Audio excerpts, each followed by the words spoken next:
Chapter 2. സൂര്യനിലേക്കുള്ള അദ്ദേഹത്തിന്റെ രണ്ടാമത്തെ യാത്ര കൂടുതൽ തീവ്രമായിരുന്നു. സാഹചര്യങ്ങൾ അദ്ദേഹത്തിന്റെ മുൻ സന്ദർശനത്തിൽ നിന്ന് വ്യത്യസ്തമായിരുന്നു. മുൻ സന്ദർശനം ആനന്ദകരമായ അജ്ഞതയായിരുന്നു, ഇത്തവണ പ്രേരകശക്തി അറിവിനായുള്ള ദാഹമായിരുന്നു. ഒടുവിൽ അദ്ദേഹം വെല്ലുവിളിക്കാൻ പോയപ്പോൾ ഇത്തവണ അദ്ദേഹം കീഴടങ്ങാൻ ആഗ്രഹിച്ചു. ഒരിക്കൽ വിജയമായിരുന്ന കാര്യം ഇപ്പോൾ ക്ഷമയുടെ പ്രവൃത്തിയായി മാറിയിരിക്കുന്നു. സൂര്യദേവൻ അദ്ദേഹത്തെ വീണ്ടും കാണാൻ ഭയപ്പെട്ടു. മണിക്കൂറുകളോളം നിസ്സഹായനായി കിടന്നതിന്റെ ഞെട്ടൽ അദ്ദേഹം ഇപ്പോഴും ഓർക്കുന്നു. ആ അസുഖകരമായ ഓർമ്മ ഇപ്പോഴും അദ്ദേഹത്തിന്റെ മനസ്സിൽ മായാതെ കിടന്നു. ജീവിതത്തിൽ ഒരിക്കൽ മാത്രം സംഭവിക്കുന്ന അപമാനം ആർക്കാണ് മറക്കാൻ കഴിയുക? എന്നാൽ അദ്ദേഹം ശ്രദ്ധാപൂർവം നോക്കിയപ്പോൾ കൈകൾ കൂപ്പി പ്രാർത്ഥനയിൽ നിൽക്കുന്ന ആൺകുട്ടിയെ അദ്ദേഹം കണ്ടു. സൂര്യദേവൻ അത്ഭുതപ്പെട്ടു. യഥാർത്ഥ വിനയം നിറഞ്ഞ ശബ്ദത്തിൽ ഹനുമാൻ പറഞ്ഞു, പൂജനീയനായ സൂര്യ, ലോകത്തിലെ ഏറ്റവും മികച്ച അധ്യാപകനാണെന്ന് ഞാൻ കേട്ടിട്ടുണ്ട്. ലോകമെമ്പാടുമുള്ള ഋഷിമാർ വിദ്യാഭ്യാസം നേടാൻ നിങ്ങളുടെ സ്കൂളിൽ വരുന്നു. നിങ്ങളുടെ സ്കൂളിൽ എന്നെ ചേർക്കാൻ നിങ്ങൾ ദയ കാണിക്കുമോ? അറിവ് നേടാൻ ഞാൻ ആകാംക്ഷയോടെ കാത്തിരിക്കുകയാണ്. എല്ലാ വെല്ലുവിളികളെയും പ്രതിബന്ധങ്ങളെയും നേരിടാൻ ഞാൻ തയ്യാറാണ്. അദ്ദേഹത്തിന്റെ പെരുമാറ്റം ഗുരുവിനെ വളരെയധികം ആകർഷിച്ചു. അത്തരം ശിഷ്യന്മാർ വളരെ അപൂർവമാണ്. വാസ്തവത്തിൽ സൂര്യദേവൻ അത്തരം സമർപ്പിത ശിഷ്യന്മാരെ അന്വേഷിച്ച് അവരെ പഠിപ്പിക്കാൻ തുടങ്ങി. അർഹരായവർക്ക് അറിവ് പകരുന്നതിലുള്ള താൽപ്പര്യം കാരണം പ്രപഞ്ചത്തിൽ സൂര്യപ്രകാശം നൽകുന്ന തിരക്കേറിയ സേവനത്തിനിടയിൽ സൂര്യദേവൻ മറ്റൊരു ബദൽ തൊഴിലായ അധ്യാപനം ഏറ്റെടുത്തു. ഹനുമാനെ തന്റെ സ്കൂളിൽ പ്രവേശിപ്പിക്കുന്നതിൽ അദ്ദേഹം സന്തോഷിച്ചെങ്കിലും ഒരു ചെറിയ പ്രശ്നമുണ്ടായിരുന്നു. പ്രവേശനം നിറഞ്ഞിരുന്നു. ആയിരക്കണക്കിന് ഋഷിമാരുടെ ഒരു പുതിയ ബാച്ച് അദ്ദേഹം ആരംഭിച്ചു. ഈ സ്കൂളിലെ ഏക ക്ലാസ് റൂം അദ്ദേഹത്തിന്റെ സ്വന്തം രഥമായതിനാൽ പരിമിതമായ എണ്ണം വിദ്യാർത്ഥികളെ മാത്രമേ അദ്ദേഹത്തിന്റെ ദിവ്യവാഹനത്തിൽ അനുവദിച്ചിരുന്നുള്ളൂ. ഈ സമയമായപ്പോഴേക്കും അദ്ദേഹം പരമാവധി പരിധിയിലെത്തിയിരുന്നു. സ്ഥലമില്ലായിരുന്നു. ഈ പ്രശ്നം ഹനുമാന്റെ മുമ്പാകെ വച്ചപ്പോൾ അദ്ദേഹം പുഞ്ചിരിച്ചു ചിരിച്ചു. എവിടെയായിരുന്നു പ്രശ്നം? ക്ലാസ് ആരംഭിച്ച ദിവസം ക്ലാസ്സിലെ വിദ്യാർത്ഥികൾ അത്ഭുതപ്പെട്ടു. ക്ലാസ്സിൽ ഒരു പുതിയ വിദ്യാർത്ഥി ഉണ്ടായിരുന്നു. ഇല്ല, ഇത് ആശ്ചര്യത്തിന് കാരണമായിരുന്നില്ല. അതിശയകരമെന്നു പറയട്ടെ, പുതിയ വിദ്യാർത്ഥി ക്ലാസ് മുറിയിൽ ഉണ്ടായിരുന്നില്ല, പക്ഷേ പുറത്തു നിൽക്കുകയായിരുന്നു. ക്ലാസ് മുന്നോട്ട് നീങ്ങുമ്പോൾ പുതിയ വിദ്യാർത്ഥിയും അതുതന്നെ ചെയ്തു. രഥത്തിന്റെ വേഗതയിൽ പറന്നുകൊണ്ടിരുന്ന ഹനുമാൻ അതേസമയം സൂര്യദേവന്റെ പ്രസംഗം ശ്രദ്ധിച്ചുകൊണ്ടിരുന്നു. ഈ ചലനങ്ങൾക്കും തിരിവുകൾക്കും ഇടയിൽ ഹനുമാൻ ഒരു വാക്കുപോലും പറയാതെ ശ്രദ്ധ കേന്ദ്രീകരിച്ചു. ഒരു ഘട്ടത്തിൽ മറ്റ് എല്ലാ വിദ്യാർത്ഥികളും അധ്യാപകന്റെ മുഖത്തേക്ക് നോക്കുമ്പോൾ ക്ലാസ് മുറിക്ക് സമാന്തരമായി പറക്കുന്നതിനെക്കുറിച്ച് ചിന്തിച്ചപ്പോൾ ഹനുമാന് അല്പം അസ്വസ്ഥത തോന്നി. ഇത് മര്യാദയുടെ ലംഘനമാണെന്ന് കരുതി ഹനുമാൻ തിരിഞ്ഞു, അധ്യാപകന്റെ നേരെ തിരിഞ്ഞു, പിന്നിലേക്ക് പറക്കാൻ തുടങ്ങി. വിദ്യാർത്ഥികൾ വീണ്ടും അത്ഭുതപ്പെട്ടു. പിന്നിലേക്ക് പറക്കുമ്പോൾ ഒരാൾക്ക് എങ്ങനെ ഇത്രയധികം ശ്രദ്ധ നൽകാൻ കഴിയും? സൂര്യന്റെ 60 ഭ്രമണപങ്ങളിൽ ഹനുമാൻ അത്ഭുതകരമായി എല്ലാ വേദങ്ങളിലും പ്രാവീണ്യം നേടി. സൂര്യദേവന് ഒരു വാക്ക് പോലും ആവർത്തിക്കേണ്ടി വന്നില്ല. അദ്ദേഹം പറഞ്ഞ ഓരോ വാക്കും ഹനുമാന്റെ മനസ്സിൽ ശാശ്വതമായി പതിഞ്ഞിരുന്നു. തന്റെ പുതിയ വിദ്യാർത്ഥിയിൽ സൂര്യദേവൻ വളരെയധികം ആകൃഷ്ടനായി. അദ്ദേഹം അദ്ദേഹത്തെ ആലിംഗനം ചെയ്യുകയും അനുഗ്രഹിക്കുകയും ചെയ്തു. തന്റെ മാർഗനിർദ്ദേശപ്രകാരം പഠിക്കാൻ അനുവദിച്ചതിന് ഗുരുവിനോട് നന്ദിയോടെ ഹനുമാൻ തന്റെ ഗുരുവായ ഗുരുദക്ഷിണ, ഗുരുവിനോടുള്ള ഔപചാരികമായ നന്ദി പ്രകടനം നൽകാൻ ആഗ്രഹിച്ചു. സൂര്യദേവൻ പറഞ്ഞു, ഓ ഹനുമാൻ, നിങ്ങളുടെ കഴിവ്, അറിവ്, എളിമയുള്ള പെരുമാറ്റം എന്നിവയിൽ ഞാൻ വളരെ ആകൃഷ്ടനാണ്. നിന്നെപ്പോലൊരു ശിഷ്യനെ ഞാൻ ഇതിനു മുൻപ് കണ്ടിട്ടില്ല. ഗുരു ദക്ഷിണ നൽകണമെങ്കിൽ ദയവായി എനിക്ക് ഒരു ഉപകാരം ചെയ്യൂ. എന്റെ മകൻ സുഗ്രീവൻ ഒളിവിലാണ്. ബാലി അന്യായമായി തന്റെ ഭാര്യയെ തട്ടിക്കൊണ്ടുപോയി തന്റെ രാജ്യത്തിൽ നിന്ന് പുറത്താക്കിയിരിക്കുന്നു. ബാലിയെ നേരിടാതിരിക്കാൻ നിസ്സഹായനായ സുഗ്രീവൻ ഋഷിമുഖ പർവ്വതത്തിൽ അഭയം പ്രാപിച്ചു. കാരണം ബാലിക്ക് ഭൂമിയിൽ പ്രവേശിക്കാൻ കഴിയാത്ത ഒരേയൊരു സ്ഥലമാണിത്. എന്റെ മകന് നിങ്ങളുടെ വൈദഗ്ധ്യമുള്ള മാർഗനിർദ്ദേശം ആവശ്യമാണ്.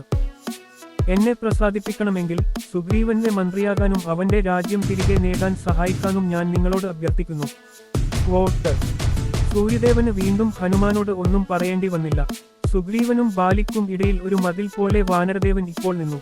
ഒരു മതിൽ മാത്രമല്ല, ഒരു കോട്ട. പറക്കുന്ന കിക്ക്. എന്തുകൊണ്ടാണ് നിങ്ങൾ അങ്ങനെ വിറക്കുന്നത്? കാറ്റിലുണങ്ങിയ ഇല പോലെ പെട്ടെന്ന് വിറക്കുന്ന ഒരു സാധാരണ മനുഷ്യനെ കണ്ട് അയാൾ അത്ഭുതപ്പെട്ടു. കുറച്ച് കണ്ണുനീർ മാത്രമുള്ളതിനാൽ ഹനുമാൻ തന്റെ 3 സുഹൃത്തുക്കളുടെ നേരെ തിരിഞ്ഞു. ചോദ്യത്തിന് ഉത്തരം നൽകാൻ ലജ്ജയോടെ സുഹൃത്തുക്കൾ പോലും തലകുനിച്ചു. ഇത് വിചിത്രമായിരുന്നു. ഇത്രയും ശക്തരും ബുദ്ധിമാന്മാരും വികാരഭരിതരും പ്രതിരോധമില്ലാത്ത കുട്ടികളെപ്പോലെ പെരുമാറുന്നവരുമായ 4 ശക്തരായ കുരങ്ങന്മാർ എന്തിനാണ് അവിടെ ഉണ്ടായിരുന്നത്? അവൻ അവരോട് ചോദ്യങ്ങൾ ചോദിച്ചുകൊണ്ടിരുന്നു. അവർ അവനിൽ നിന്ന് അകന്നുമാറി. പെട്ടെന്ന് അത് സംഭവിച്ചു. ക്രാക്ക്.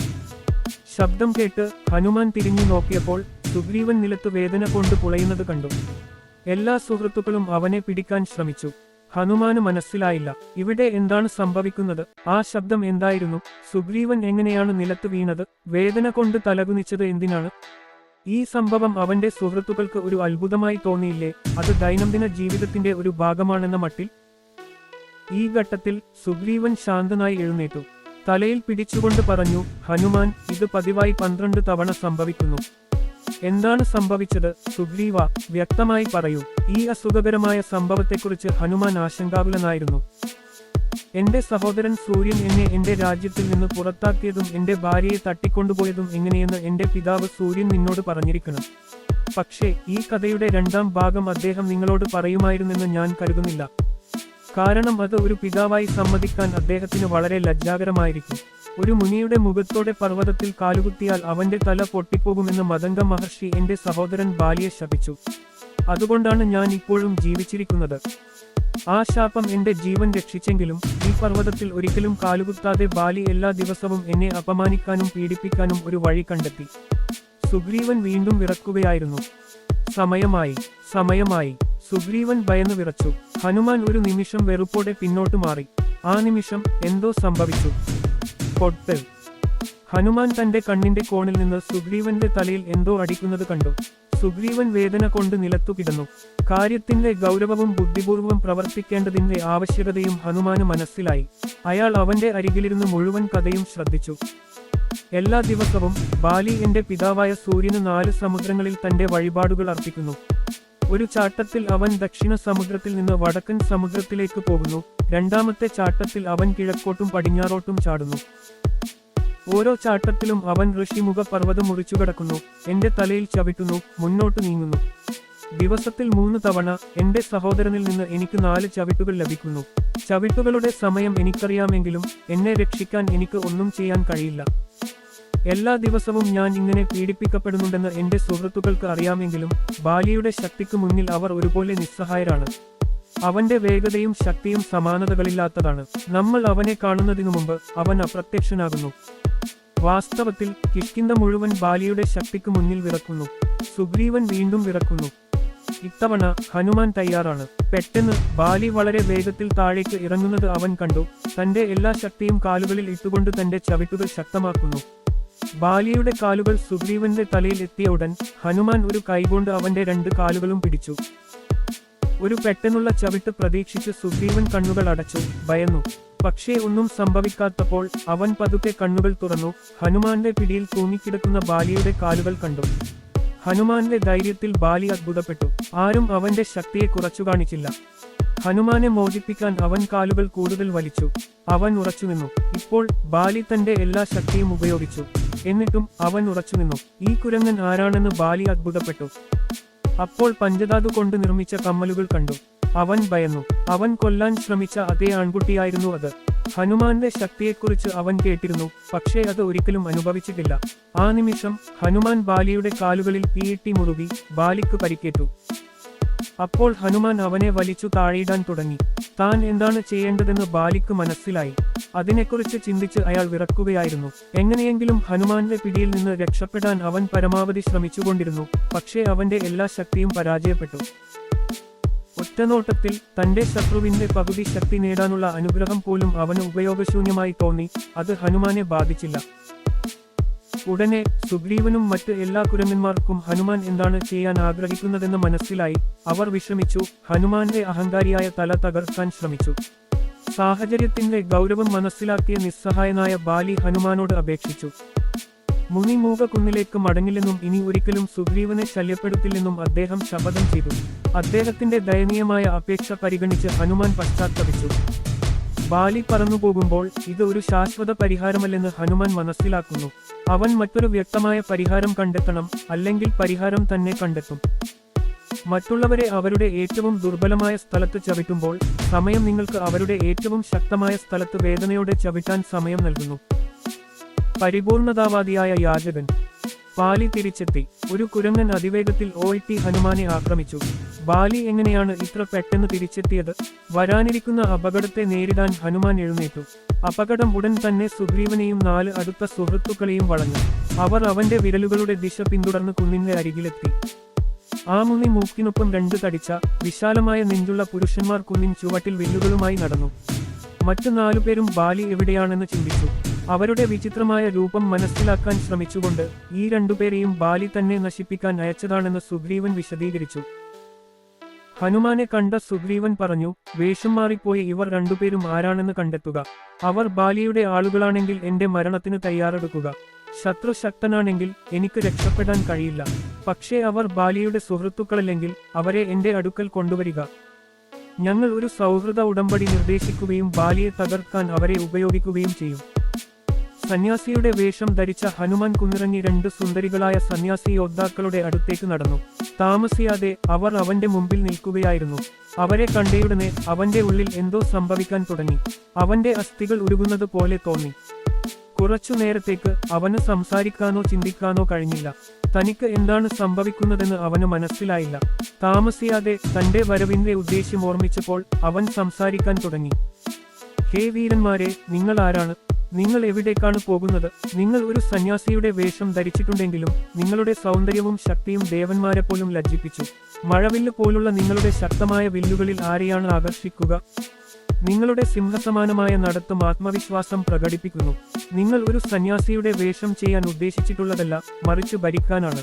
മാധുര്യത്തിന്റെയും ശക്തിയുടെയും ഈ സംയോജനം നിങ്ങൾ അസാധാരണമായ ആളുകൾക്ക് വേണ്ടി, അസാധാരണമായ പ്രവൃത്തികൾക്കു വേണ്ടിയാണ് ഇവിടെയുള്ളതെന്ന് എനിക്ക് മനസ്സിലാക്കിത്തരുന്നു. നിങ്ങളെക്കുറിച്ച് കൂടുതലറിയാനുള്ള ഭാഗ്യം എനിക്ക് ലഭിക്കട്ടെ.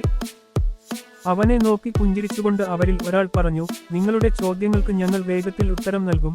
മുമ്പ് കീറിയ വസ്ത്രങ്ങൾ ധരിച്ചിരുന്ന ഒരു യാചകന് ഇത്രയും അപൂർവവും വിലയേറിയതുമായ വജ്രമാല എങ്ങനെ ധരിക്കാൻ കഴിയുമെന്ന് എന്നോട് പറയൂ.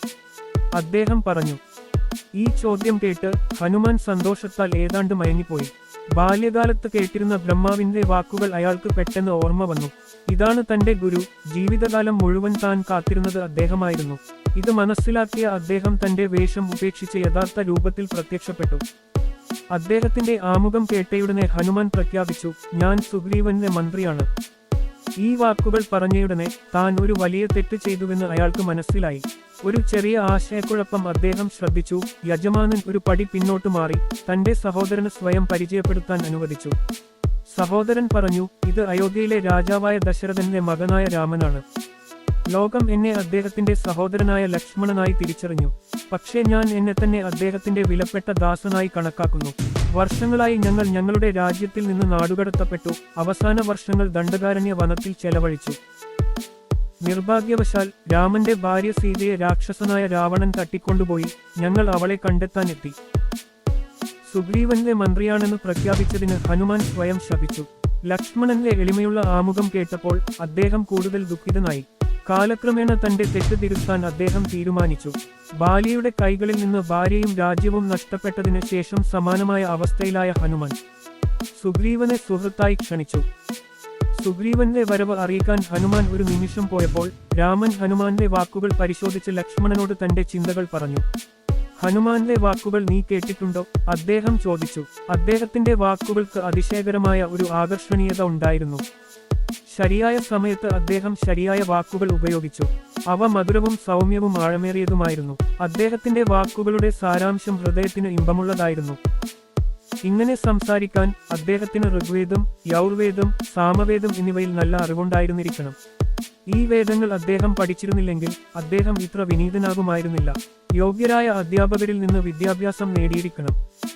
ഋഗ്വേദ പരിജ്ഞാനം ഒരാളെ വിനീതനാക്കുന്നു. ആ അറിവ് ഓർമ്മിക്കാനും പുനർനിർമ്മിക്കാനും ശക്തി നൽകുന്നു. യൗർവേദ പരിജ്ഞാനം ഓർമ്മയെ മൂർച്ച കൂട്ടുന്നു. സാമവേദ പരിജ്ഞാനം സംഗീതത്തിൽ പൂർണ്ണത ഉറപ്പാക്കുന്നു. ഓരോ വാക്കും ഒരു ഗാനം പോലെയായി മാറുന്നു. എന്നിരുന്നാലും അദ്ദേഹം വ്യാകരണത്തിലോ വാക്യഘടനയിലോ പ്രാവീണ്യമുള്ളവനല്ല. അദ്ദേഹത്തിന്റെ വാക്യങ്ങളുടെ ഘടനയിൽ ഒരു പോരാമയുമില്ല. അദ്ദേഹം ധാരാളം സംസാരിച്ചു, പക്ഷേ തെറ്റായ ഒരു വാക്ക് പോലും അദ്ദേഹം ഉപയോഗിച്ചില്ല. അദ്ദേഹത്തിന്റെ സംസാരം വളരെ പൂർണ്ണമായിരുന്നു. ഒരു നിശ്ചിത വേഗതയിലും സ്വരത്തിലും അദ്ദേഹം ആരംഭിച്ചു, അതേ വേഗതയിലും സ്വരത്തിലും അവസാനിച്ചു. വയറ്റിൽ നിന്നോ അണ്ണാക്കിൽ നിന്നോ ഏത് വാക്കുകൾ സംസാരിക്കണമെന്നും മൂക്ക് എവിടെ ഉപയോഗിക്കണമെന്നും അദ്ദേഹത്തിന് അറിയാമായിരുന്നു. സംസാരിക്കുമ്പോൾ അദ്ദേഹത്തിന്റെ ശ്രദ്ധ ഒരിക്കൽ പോലും മാറിയില്ല. നിയന്ത്രിത മനസ്സില്ലാതെ വാക്കുകൾ ദുരുപയോഗം ചെയ്യുന്നത് നിർത്താൻ കഴിയില്ല. ഉയർത്തിയ വാളുകൊണ്ട് ശത്രുവിനെപ്പോലും പരാജയപ്പെടുത്താൻ അദ്ദേഹത്തിന്റെ വാക്കുകൾക്ക് ശക്തിയുണ്ട്. അത്തരമൊരു വ്യക്തിയെ എനിക്ക് എന്റെ കൂട്ടുകാരനായി ലഭിച്ചാൽ എനിക്ക് വിജയം നേടാൻ കഴിയും. ഹനുമാന്റെ വിശാലമായ തോളിൽ ഇരുന്ന് രാമനും ലക്ഷ്മണനും മുനിമുഖമുള്ള മല കയറാൻ തുടങ്ങി. ഇരുവരും ഈ മനുഷ്യനെ വളരെയധികം പ്രശംസിച്ചു. എന്നിരുന്നാലും ഹനുമാൻ ചിന്തയിൽ ആഴത്തിലായിരുന്നു. കഴിഞ്ഞ ദിവസം താൻ ചെയ്ത തെറ്റ് തിരുത്തുന്നതിൽ ശ്രദ്ധാലുവായിരുന്നു. സൂക്ഷ്മമായ ഒരു തെറ്റ് കൈകാര്യം ചെയ്യാനുള്ള ഏക മാർഗം സൂക്ഷ്മതയാണെന്ന് അദ്ദേഹം തീരുമാനിച്ചു. സുഗ്രീവൻ അത് കൈകാര്യം ചെയ്യാൻ ആഗ്രഹിച്ചതുപോലെ അത് തിരുത്താൻ അദ്ദേഹം തയ്യാറായിരുന്നു. ഒരു യഥാർത്ഥ ഗുരുവിന്റെ ശ്രദ്ധാപൂർവമായ നോട്ടത്തിൽ ഒരാളുടെ അഭിനിവേശങ്ങൾ ഉരുകുകയും മറഞ്ഞിരിക്കുന്ന ഗുണങ്ങൾ പൂക്കുകയും ചെയ്യുന്നു. ഹൃദയത്തിന്റെ സുഗന്ധം വെളിപ്പെടുത്തുന്ന വായുവാണ് സംസാരം. ശരിയായ ഉദ്ദേശ്യത്തോടെയുള്ള ദയയുള്ള വാക്ക് സുഗന്ധമുള്ള ഹൃദയത്തെ വെളിപ്പെടുത്തുന്നു. പരിഹാസത്തോടെയുള്ള പരുഷമായ വാക്ക് ദുർഗന്ധം വമിക്കുന്ന ഹൃദയത്തെ സൂചിപ്പിക്കുന്നു. ഉത്തരവാദിത്തത്തെ നിഷേധിക്കുന്ന ആശയക്കുഴപ്പത്തിലായ സംസാരം ദുഃഖകരമായ ഹൃദയത്തിന്റെ അടയാളമാണ്. സുഹൃത്തിനെ ഒറ്റിക്കൊടുക്കൽ. മൂവരും പാറയിൽ എത്തിയപ്പോൾ പുതുതായി വന്നയാളെ അരയിൽ കൈകൾ വച്ചും ജാഗ്രതയോടെയും നോക്കിക്കൊണ്ടിരുന്ന സുഗ്രീവൻ അവരെ നേരിട്ടു. ഹനുമാൻ മുട്ടുകുത്തി സഹോദരന്മാരെ ഇറങ്ങാൻ അനുവദിച്ചു. രണ്ട് കൂട്ടരും പരസ്പരം പരിചയപ്പെടുത്തി. രാമന്റെ സ്ഥാനം മനസ്സിലാക്കിയതും അദ്ദേഹത്തെ വ്യക്തമായി പരിചയമുള്ളതുമായ സുഗ്രീവൻ കൈ നീട്ടി രാമനെ തന്റെ പുതിയ സുഹൃത്തായി സ്വാഗതം ചെയ്തു. രാമൻ മാന്യമായി അദ്ദേഹത്തിന്റെ സ്വാഗതം സ്വീകരിച്ചു കൈ നീട്ടി. പഴയ സുഹൃത്തുക്കളെപ്പോലെ അവർ കൈ കുലുക്കുമ്പോൾ ഹനുമാൻ വെറുപ്പോടെ തലയാട്ടി. രാമൻ തന്റെ ബഹുമാനത്തിന് അർഹനായ ഒരു ദേവനാണെന്നും അവനെ ഒരു സുഹൃത്തായി മാത്രം കാണരുതെന്നും സുഗ്രീവന് എങ്ങനെ മനസ്സിലാക്കാൻ കഴിയുന്നില്ല എന്ന് അദ്ദേഹം ചിന്തിച്ചു. മനോഹരമായ ഋഷിമുഖ പർവ്വതത്തിന് ചുറ്റും അവരെ കാണിച്ച ശേഷം സുഗ്രീവൻ അവരെ പർവ്വതത്തിന്റെ മുകളിലേക്ക് കൊണ്ടുപോയി ഒരു സാൽമരത്തിൽ നിന്ന് ഒരു വലിയ ശാഖ മുറിച്ചു. അത് താഴെ വെച്ച് രാമന് ഒരു ഇരിപ്പിടമായി കൊടുത്തു. രാമൻ സമ്മതിച്ച് ശാഖയുടെ ഒരു വശത്ത് ഇരുന്നു.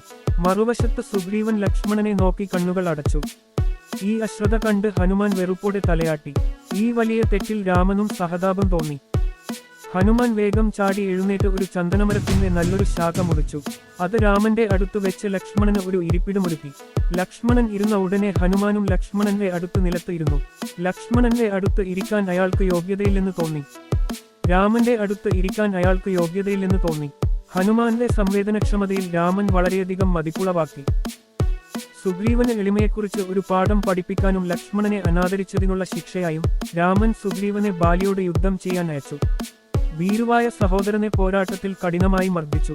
പിന്നീട് ബാലിയെ കൊല്ലാൻ കഴിയാത്തതിന് രണ്ട് സഹോദരന്മാരും ഒരുപോലെയാണെന്ന് അദ്ദേഹം ഒരു ഒഴികഴിവ് പറഞ്ഞു. രണ്ട് സഹോദരന്മാരും വേർപിരിയുന്നതിനായി സുഗ്രീവനെ മാലയിടാൻ രാമൻ ലക്ഷ്മണനോട് ആവശ്യപ്പെട്ടു. ലക്ഷ്മണനിൽ നിന്ന് മാല സ്വീകരിക്കാൻ സുഗ്രീവൻ കുനിഞ്ഞപ്പോൾ രാമൻ അത് ക്ഷമാപണമായി കണ്ടു. ഇത്തവണ ബാലിയുടെ കൈകളാൽ സുഗ്രീവൻ കഷ്ടപ്പെടാൻ രാമൻ അനുവദിച്ചില്ല. ബാലി ഒരു ചരിത്രകാരനായപ്പോൾ സുഗ്രീവനെ കിഷ്കിന്ധയുടെ രാജാവായി നിയമിച്ചു. രാജകീയ ശക്തിയോടെ ആനന്ദ രാജാവും മറാത്തി രാജാവും. ശക്തിയും ബുദ്ധിയും ഒരുമിച്ച് ജീവിക്കുന്നിടത്ത് വിജയവും ബന്ധങ്ങളും ഐക്യത്തോടെ ജീവിക്കുന്നു. മറന്നുപോയ പ്രതിബദ്ധത. സുഗ്രീവ, പുറത്തുവരൂ, മണ്ടൻ കുരങ്ങ. സുഗ്രീവന്റെ കൊട്ടാരത്തിനു മുന്നിൽ ഒരു അഗ്നിഗോളം മുന്നോട്ടും പിന്നോട്ടും ചലിച്ചുകൊണ്ടിരുന്നു. നന്ദി, ദുഷ്ട. നിങ്ങളുടെ സുഹൃത്ത് വേദനിക്കുമ്പോൾ നിങ്ങൾക്ക് എങ്ങനെ സന്തോഷിക്കാൻ കഴിയും? സുഗ്രീവന്റെ സൈനികർക്ക് ഈ മനുഷ്യനോട് എങ്ങനെ പ്രതികരിക്കണമെന്ന് അറിയില്ലായിരുന്നു. അവരുടെ യജമാനനെ പേര് വിളിച്ചതിനുശേഷം അവന്റെ ആത്മവിശ്വാസം അറിയാതെ വളർന്നതായി അവർക്ക് തോന്നി. രാജാവിന്റെ വ്യക്തിപരമായ കാര്യങ്ങളിൽ നിന്ന് വിട്ടുനിൽക്കാൻ അവർ തീരുമാനിച്ചു, പ്രത്യേകിച്ച് രാജാവ് പ്രതികരിക്കാത്തപ്പോൾ. കുറഞ്ഞത് അവരിൽ നിന്ന് താൻ അത് പ്രതീക്ഷിക്കുന്നുവെന്ന് അദ്ദേഹം സൂചിപ്പിച്ചിരിക്കണം. ആദ്യം സുഗ്രീവൻ അധിക്ഷേപത്തോട് പ്രതികരിക്കുന്നത് നിർത്തി. പക്ഷേ അത് തുടർന്നപ്പോൾ അദ്ദേഹത്തിന് അത് സഹിക്കാൻ കഴിഞ്ഞില്ല. അത് തന്റെ ജനങ്ങളുടെ മുന്നിൽ അദ്ദേഹത്തിന്റെ ബഹുമാനത്തിന്റെ പ്രശ്നമായിരുന്നു. തന്റെ കിടപ്പുമുറിയിലെ ജനാലയുടെ മൂലയിൽ നിന്ന് ലക്ഷ്മണനെ കണ്ടപ്പോൾ സുഗ്രീവന് അവന്റെ കോപം മനസ്സിലായി. കോപാകുലനായ ലക്ഷ്മണനെ ശാന്തനാക്കാൻ അദ്ദേഹം ജ്ഞാനിയായ താരയെ അയച്ചു. താര എങ്ങനെയോ കോപം നിയന്ത്രിച്ചു. ലക്ഷ്മണൻ ശാന്തനായ ശേഷം സുഗ്രീവൻ പുറത്തുപോയി. അതിനിടയിൽ ഹനുമാനും അദ്ദേഹത്തോടൊപ്പം ചേർന്നു.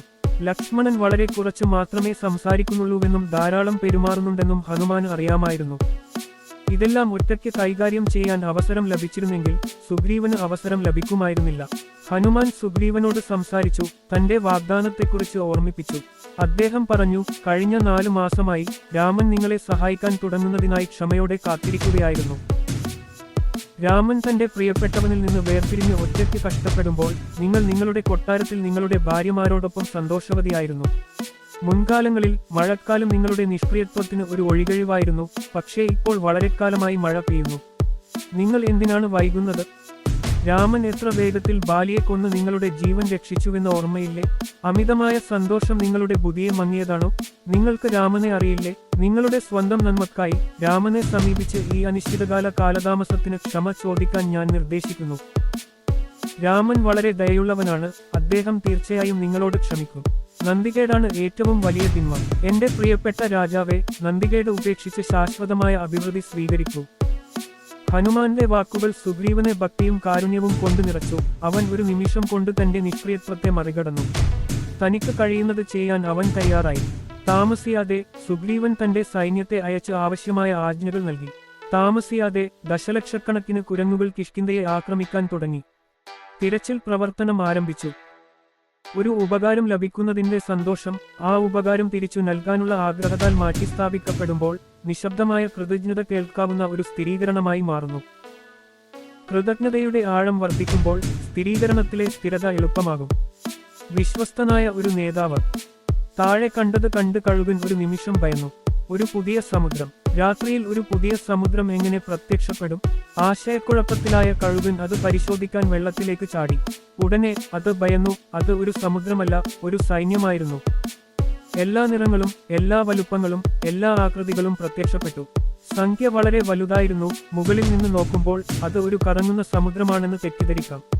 കിഷ്കിന്ധയിലെ രാജാവായ സുഗ്രീവന്റെ കുരങ്ങൻ സൈന്യമായിരുന്നു ഇത്. അദ്ദേഹത്തിന്റെ സഹോദരൻ ഒരു വിശാലമായ രാജ്യം ഉപേക്ഷിച്ചു. ഒരു കുരങ്ങനും അത് മനസ്സിലാക്കാൻ കഴിഞ്ഞില്ല. ഈ സൈന്യം അതിന് ജീവിക്കുന്ന തെളിവായിരുന്നു. കിഷ്കിന്ധ ഭൂമിയിൽ നിന്ന് ഒരു ഉന്നതാധികാരം പുറപ്പെടുവിച്ചയുടനെ ലോകമെമ്പാടുമുള്ള ദശലക്ഷക്കണക്കിന് കുരങ്ങുകൾ ഒറ്റരാത്രി കൊണ്ട് അവിടെ എത്തി. പുതിയ രാജാവായ സുഗ്രീവൻ സൈന്യത്തെ 4 ഭാഗങ്ങളായി വിഭജിച്ച് ഓരോ ഭാഗത്തിനും ഒരു നേതാവിനെ നിയമിച്ചു. യാത്ര നയിക്കാൻ ഓരോ ഭാഗത്തിനും ഒരു ഭാഗം നിയോഗിക്കപ്പെട്ടു. സീതയെ അന്വേഷിക്കാൻ വലിയ ആവേശത്തോടെയാണ് ആരംഭിച്ചത്. ഓരോ ഗ്രൂപ്പിനും അവരുടെ ആത്മാർത്ഥത പരിശോധിക്കാൻ ചില രത്നങ്ങൾ നൽകി. 4 ഗ്രൂപ്പുകളിൽ അംഗതുടി നയിച്ച സംഘത്തിൽ ജ്ഞാനിയായ ഭീമനും ധീരനായ ഹനുമാനും ഉൾപ്പെടുന്നു. ഈ 3 ശക്തരായ മഹാന്മാരും സംഘത്തിലുണ്ടായിരുന്നു.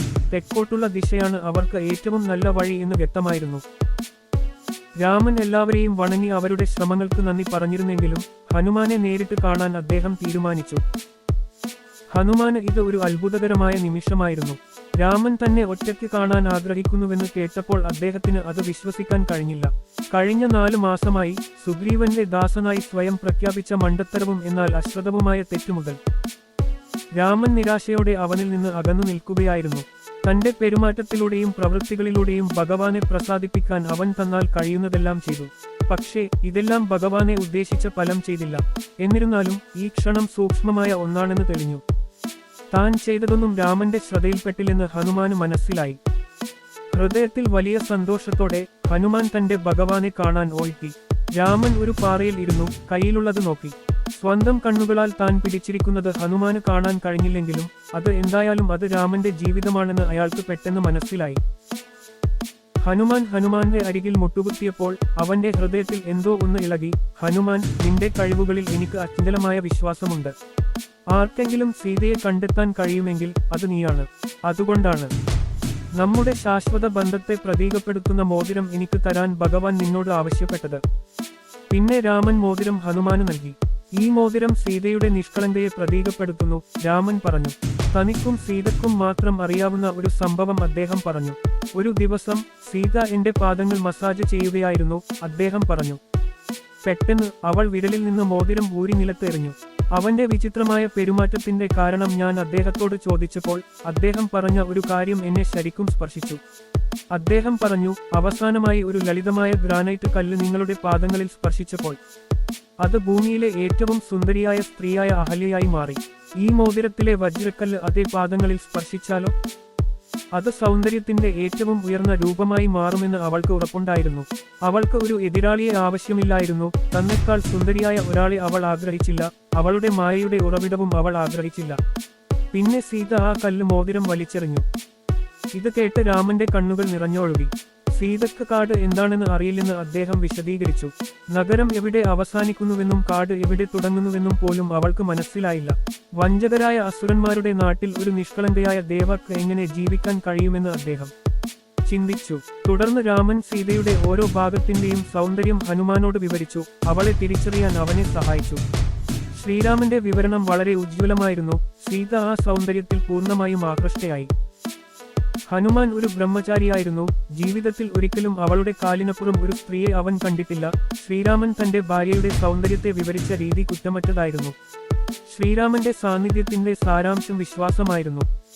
4 മാസത്തെ ചുരുങ്ങിയ സമയത്തിനുള്ളിൽ ഹനുമാൻ ശ്രീരാമന്റെ വിശ്വാസം നേടി. ഈ ഒരൊറ്റ പ്രവൃത്തിയിലൂടെ കുറ്റമറ്റ വ്യക്തിത്വം എന്താണെന്നും നല്ല വിദ്യാഭ്യാസത്തിന്റെ ആത്യന്തിക ഫലം എന്താണെന്നും ശ്രീരാമൻ ലോകത്തിന് കാണിച്ചുകൊടുത്തു. ശ്രീരാമന്റെ അഭിപ്രായത്തിൽ ഹനുമാൻ ഒരു വിശ്വസ്ത വ്യക്തിയാണ്. ഏത് കാര്യത്തിലും ഏത് സാഹചര്യത്തിലും അദ്ദേഹത്തെ വിശ്വസിക്കാം. വിശ്വാസം എന്നത് ഒരു ജോലി പൂർത്തിയാക്കുന്നതിനെക്കുറിച്ചല്ല. വിശ്വാസം യഥാർത്ഥത്തിൽ വിജയത്തെക്കുറിച്ചല്ല. സത്യം കണ്ടെത്താനുള്ള പോരാട്ടമാണ് ജീവിതം. ചാപ്റ്റർ 3 തുടരും.